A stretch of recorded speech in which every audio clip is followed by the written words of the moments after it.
सोनामुखी, हरड़, मुलेठी जैसी अनेक जड़ी बूटियां और हजारों वर्षों का प्राचीन आयुर्वेदिक ज्ञान इस एक बोतल में समाया हुआ है। कायम टैबलेट, आपकी खुशियों का साथी।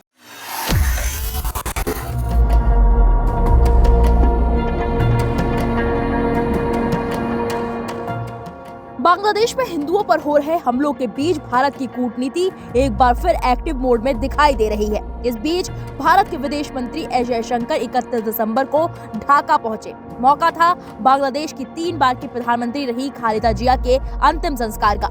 लेकिन इस दौरे की सबसे अहम तस्वीर तब सामने आई जब जयशंकर ने खालिदा जिया के बेटे और बीएनपी नेता तारिक रहमान से निजी मुलाकात की और उन्हें प्रधानमंत्री नरेंद्र मोदी का खास पत्र सौंपा। ये मुलाकात सिर्फ शोक संवेदना तक सीमित नहीं मानी जा रही, क्योंकि तारिक रहमान को बांग्लादेश का अगला प्रधानमंत्री माना जा रहा है। तो सवाल ये है, क्या भारत बांग्लादेश में सत्ता परिवर्तन की तैयारी को भांप चुका है और जयशंकर का ये दौरा किस बड़े संदेश की ओर इशारा करता है? और सबसे अहम सवाल, पीएम मोदी ने जो चिट्ठी भेजी है उसमें क्या लिखा है? चलिए आपको दिखाते हैं इस पूरी रिपोर्ट में। 31 दिसंबर को ढाका में राजकीय सम्मान के साथ खालिदा जिया को अंतिम विदाई दी गई। हजारों लोग, विदेशी प्रतिनिधि और भारत के विदेश मंत्री एस जयशंकर सभी इस ऐतिहासिक मौके के गवाह बने।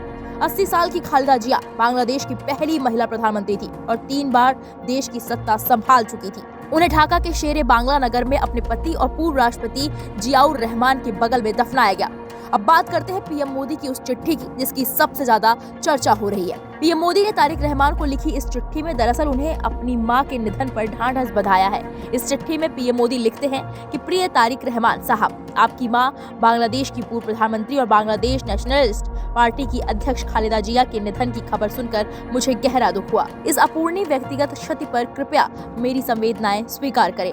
ईश्वर उनकी आत्मा को शाश्वत शांति दें। चिट्ठी में आगे पीएम मोदी लिखते हैं, मुझे ढाका में जून 2015 में बेगम साहिबा से हुई अपनी मुलाकात और चर्चाएं आज भी याद है। वो अदम्य संकल्प और दृढ़ विश्वास वाली एक असाधारण नेता थी। उन्हें बांग्लादेश की पहली महिला प्रधानमंत्री होने का गौरव मिला।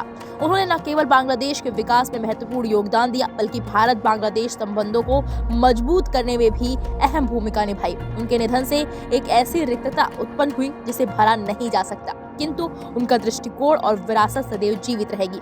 मुझे पूर्ण विश्वास है कि बांग्लादेश नेशनलिस्ट पार्टी के आपके सक्षम नेतृत्व में उनके आदर्श आगे बढ़ाए जाएंगे और भारत बांग्लादेश के गहरे और ऐतिहासिक साझे संबंधों को एक नई दिशा और नई ऊर्जा प्रदान करेंगे।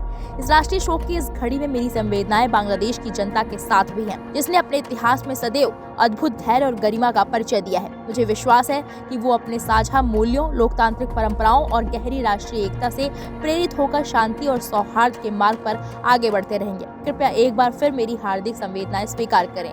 मैं सर्वशक्तिमान ईश्वर से प्रार्थना करता हूं कि वो आपके और आपके परिवार को इस कठिन समय से उबरने की शक्ति और धैर्य प्रदान करें। साथ ही आपके भावी प्रयासों के लिए मैं आपको अपनी शुभकामनाएं भी देता हूं। खालिदा जिया के भारत से रिश्ते हमेशा जटिल लेकिन महत्वपूर्ण रहे। 1990 के दशक में उनकी सरकार और भारत के बीच रिश्तों में उतार चढ़ाव जरूर रहा, लेकिन 2015 में प्रधानमंत्री नरेंद्र मोदी की ढाका यात्रा ने इन संबंधों में एक नया मोड़ दिया।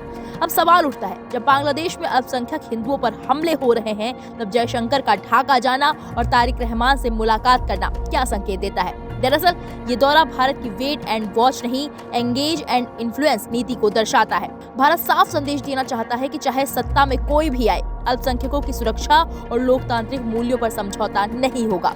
तारिक रहमान खालिदा जिया के बड़े बेटे और फरवरी में होने वाले चुनाव में प्रधानमंत्री पद के सबसे मजबूत दावेदार। इस मुलाकात में जयशंकर ने तारिक रहमान को पीएम मोदी का पत्र सौंपा, जिसमें न सिर्फ संवेदनाएं थी बल्कि एक साफ राजनीतिक संदेश भी था। यानी भारत ने भविष्य की सत्ता से संवाद के दरवाजे पहले ही खोल दिए हैं। इस पूरी कहानी का एक और अहम पहलू है चीन और पाकिस्तान।